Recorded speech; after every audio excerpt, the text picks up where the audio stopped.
ओम शांति। 11 अक्टूबर 2022। बाबा के महावाक्य। मीठे बच्चे, तुम रूहानी ब्राह्मणों का आपस में बहुत बहुत प्यार होना चाहिए। आपस में मिलकर राय निकालो कि कैसे सभी को सत्य बाप का परिचय दें। प्रश्न: बच्चे किस निश्चय के आधार पर अपना भाग्य ऊंच बना सकते हैं?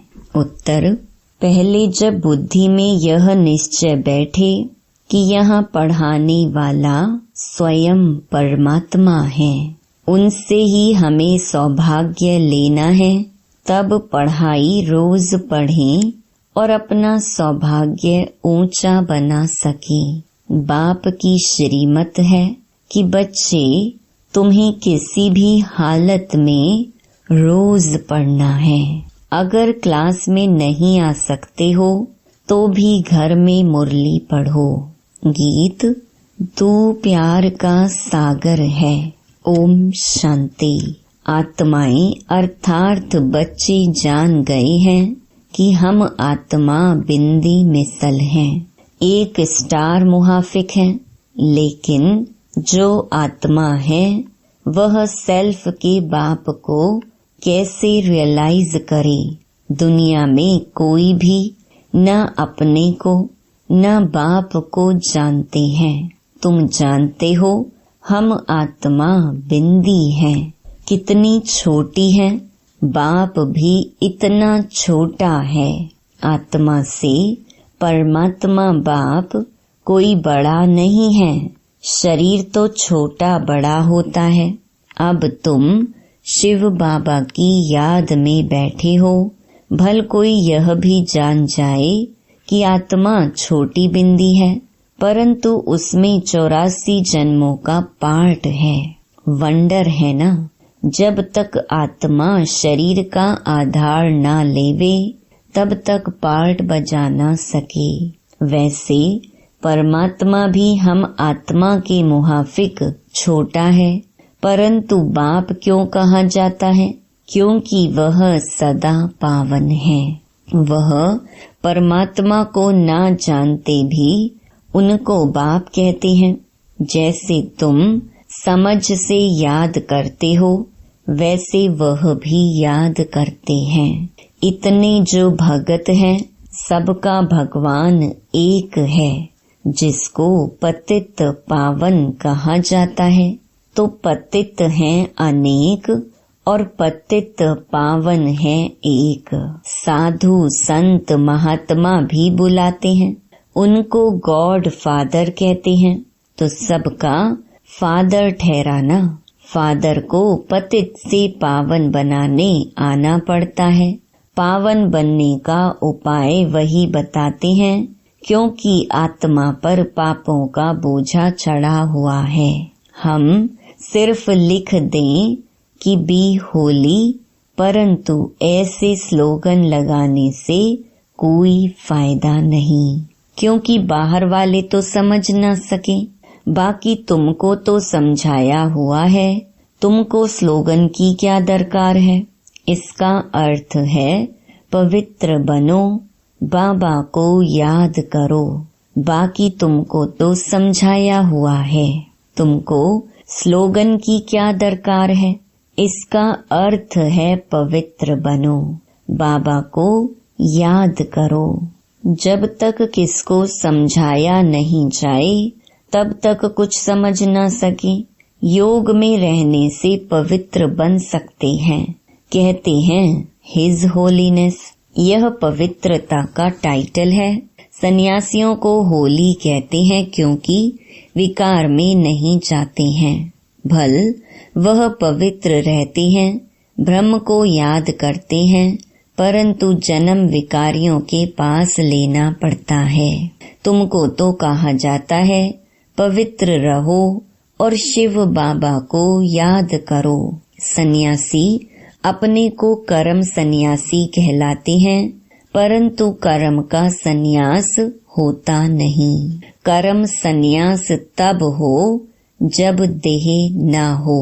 देह बिगड़ तो घर में परम धाम में रहते हैं।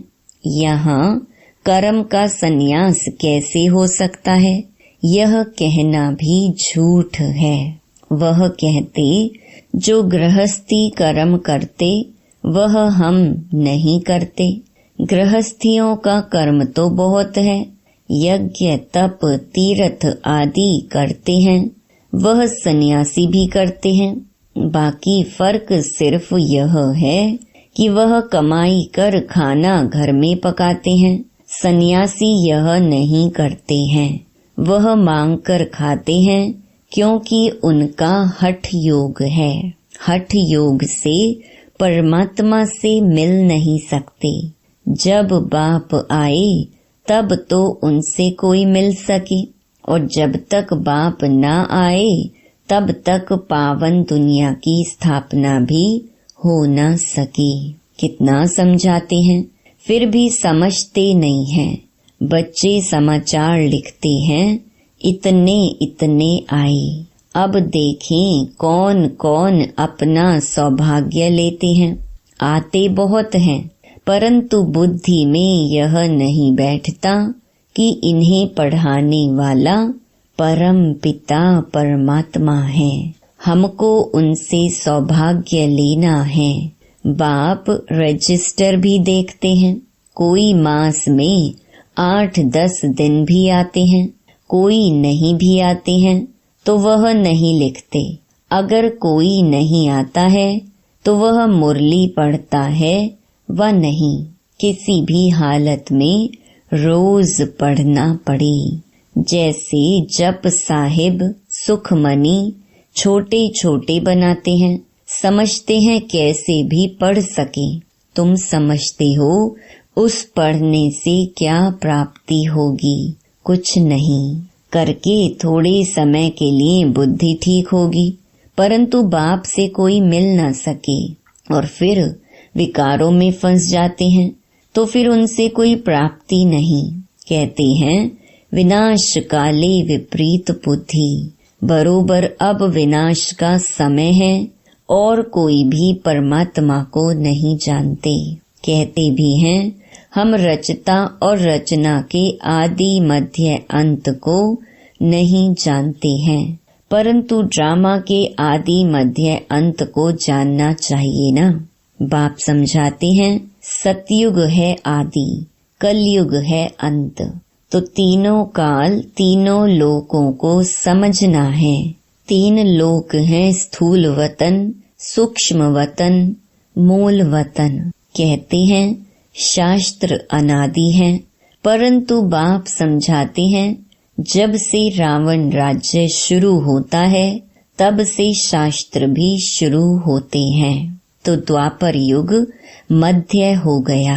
आधा कल्प सतयुग, आधा कल्प कलयुग, आधा का हिसाब है। वह मध्य को नहीं जान सकते क्योंकि कल्प की आयु लाखों वर्ष कह देते हैं। कहना चाहिए कि बाप को जानो, ब्रह्मा कुमार कुमारी बनो, तब वर्षा मिलेगा। पहले कोई आते हैं तो पूछो कहाँ आए हो? कहते हैं बीके के पास। तुम कहो विचार करो, इतने ब्रह्मा कुमार कुमारियां हैं तो ब्रह्मा बाप भी होगा। कितने सेंटर्स हैं, ढेरों के ढेर ब्रह्मा कुमार कुमारियां हैं। भला इतने बच्चे एक बाप को कैसे हो सकते? लिखा है प्रजापिता तो इतने ब्रह्मा कुमार कुमारियां हैं। ऐसे ऐसे समझाकर खड़ा करना चाहिए। फिर भला ख्याल करो प्रजापिता ब्रह्मा किसका बच्चा? इतने बच्चे रचना तो परमात्मा का काम है ना, तो परमात्मा आता होगा ना। गाया हुआ है तुम मात पिता, तो बाप ब्रह्मा हो गया ना। तो परमात्मा ब्रह्मा द्वारा रचते हैं, कन्वर्ट करते हैं, एडॉप्ट करते हैं, वर्षा देने, पावन बनाते हैं। कैसे? याद से। कहते हैं सब धर्मों को भूल मामेकम याद करो। सभी बुलाते हैं, मैं नॉलेजफुल, ब्लिसफुल, लिबरेटर, गाइड हूँ, तो सुख धाम में ले जाता हूँ। सुख कहाँ है? सुख धाम में। अभी बाप ले जाता है शांति धाम में, फिर आते हैं सुख धाम में। यह बातें कैसे याद करें? रोज रोज बोलते रहें, औरों को समझाते रहें, तो पॉइंट्स बुद्धि में आती रहती हैं। जब किसको समझाओ तो उनसे लिखा लेना चाहिए। परमात्मा जो आत्माओं का पिता है, उनकी एड्रेस लिखानी चाहिए कि बाप शिव है, तो बाप से वर्षा लेंगे। तो मेहनत करनी चाहिए, परंतु मेहनत करे कौन? इसलिए बच्चों को खुद खड़ा होकर फिर औरों को भी खड़ा करना चाहिए और सर्विस के लिए प्लान्स बना देने चाहिए। जैसे मिलिट्री के बड़े कमांडर्स आपस में मिलते हैं ना, तो यहाँ भी बच्चों को मिलना चाहिए, परंतु क्या करें, आपस में मिलते नहीं। वास्तव में तुम ब्राह्मणों का आपस में बहुत प्यार होना चाहिए। कोई राय निकालनी चाहिए, कैसे किसको समझाएं। देखो लक्ष्मी नारायण के कितने मंदिर हैं, तो मंदिर बनाने वालों को मिलना चाहिए कि आपने यह मंदिर बनाया है, परंतु जानते हो कि इन्होंने राज्य कैसे पाया, फिर राज्य कैसे गंवाया। श्री कृष्ण का चित्र बहुत अच्छा है, इसमें 84 जन्मों की कहानी बड़ी अच्छी है। सिर्फ यह चित्र बड़ा बनाना चाहिए। बाबा कहते हैं कोई आए तो युक्ति से पूछना चाहिए कि आपने गीता पढ़ी है, फिर भला बताओ गीता का भगवान कौन है। तो ऐसे युक्ति से समझाना चाहिए। कहते हैं ना तुम मात पिता, तो यह ब्रह्मा माता हो गई, तो उनके साथ संबंध रखना चाहिए। अगर उनसे प्यार गया तो खेल खलास। बाप से वर्षा कैसे पाएंगे? तुम्हारी लड़ाई पुराने दुश्मन से है। कोई को मालूम नहीं है कि रावण से भी कोई युद्ध होती है। कहते हैं सच की नाव डोलेगी लेकिन डूबेगी नहीं, तो हिलती कितनी है। दूसरे सत्संगों में तो हिलने की बात ही नहीं है। यहाँ तो माया से युद्ध है। जब तक बाप को नहीं समझा है तब तक भल लिख कर दें, परंतु तोता कंठी वाला नहीं बना है। जंगली तोता आया और गया, अल्फ को समझना है।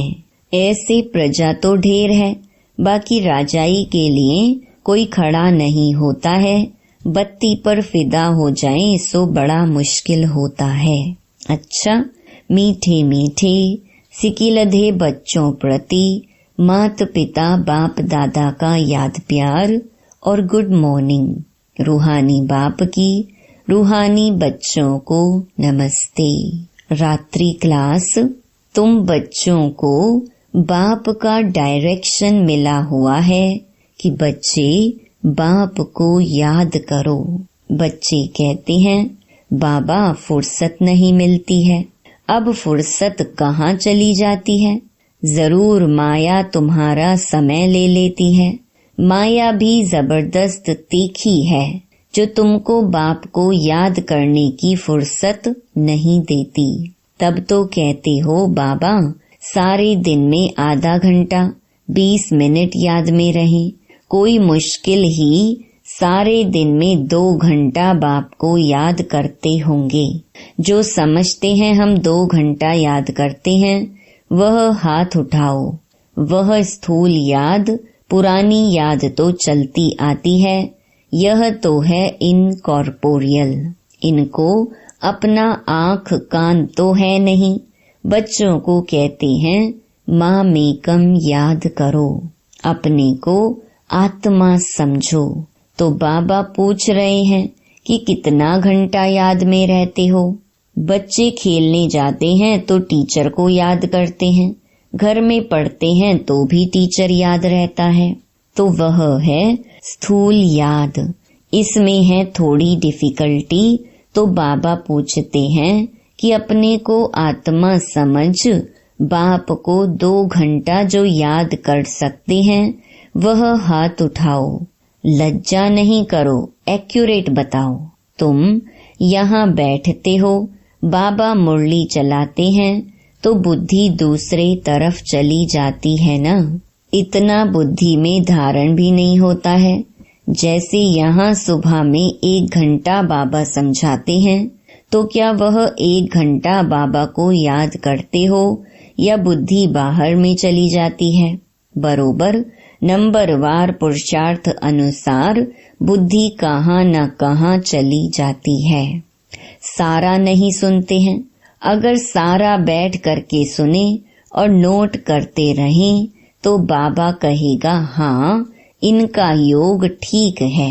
तो सुनते समय अटेंशन देना है और पॉइंट्स पूरा लिखना है। अगर लिंक टूटेगी तो पॉइंट भूल जाएगी।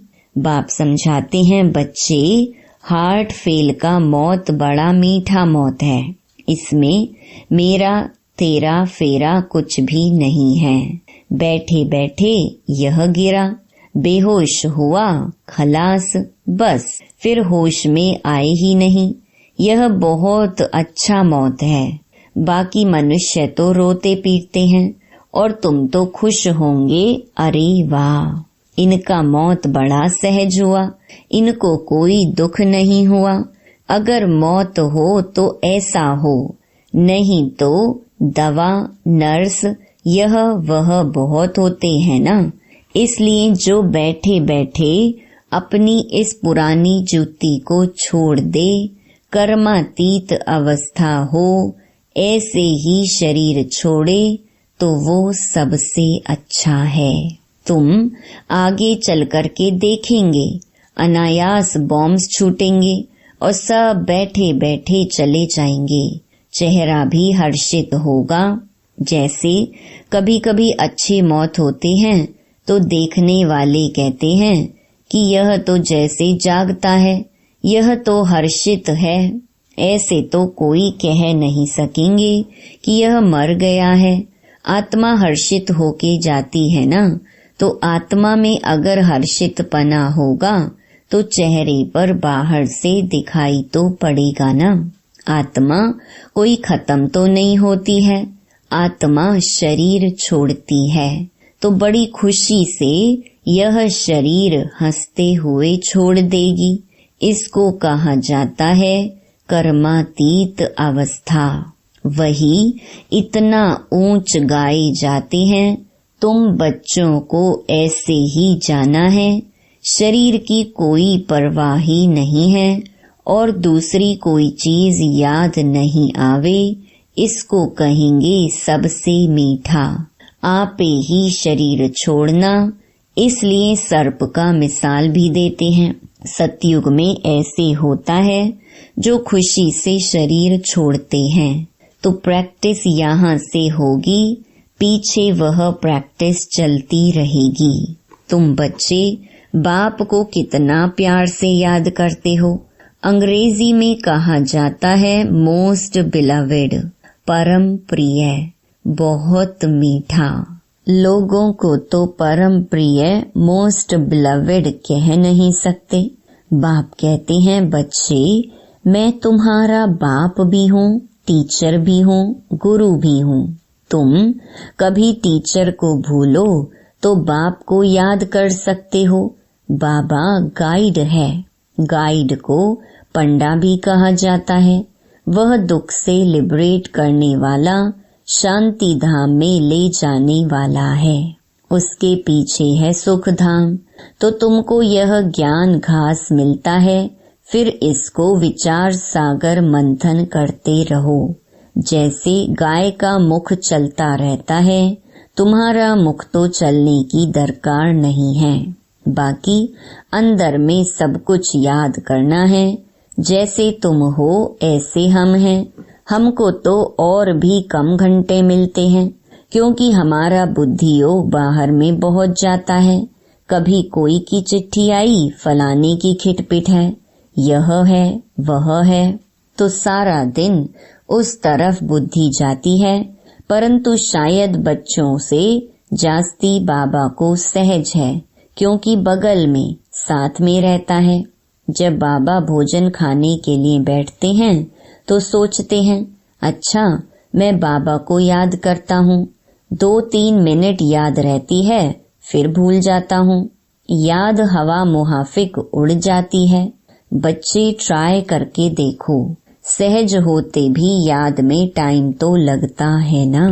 अच्छा, मीठे मीठे सिकीलधे रूहानी बच्चों प्रति रूहानी बाप व दादा का दिल व जान, सिक व प्रेम से याद प्यार और गुड नाइट।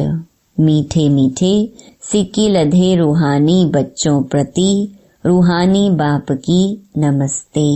धारणा के लिए मुख्य सार।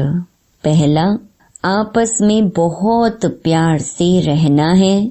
मिलकर राय निकालनी है कि किस युक्ति से हरेक तक बाप का संदेश पहुंचाएं। दूसरा, यह विनाश का समय है, इसलिए एक बाप से सच्ची प्रीत रखनी है। योग से आत्मा को पावन बनाना है। वरदान, स्वराज्य के साथ बेहद की वैराग्य वृत्ति को धारण करने वाले सच्चे सच्चे राज ऋषि भव। एक तरफ राज्य और दूसरे तरफ ऋषि अर्थात बेहद के वैरागी। ऐसे राज ऋषि का कहाँ भी, चाहे अपने में, चाहे व्यक्ति में, चाहे वस्तु में लगाव नहीं हो सकता, क्योंकि स्वराज्य है तो मन बुद्धि संस्कार सब अपने वश में है, और वैराग्य है तो पुरानी दुनिया में संकल्प मात्र भी लगाव जा नहीं सकता। इसलिए स्वयं को राज ऋषि समझना अर्थात राजा के साथ साथ बेहद के वैरागी बनना। स्लोगन, समझदार वह है जो सब आधार टूटने के पहले एक बाप को अपना आधार बना ले। ओम शांति।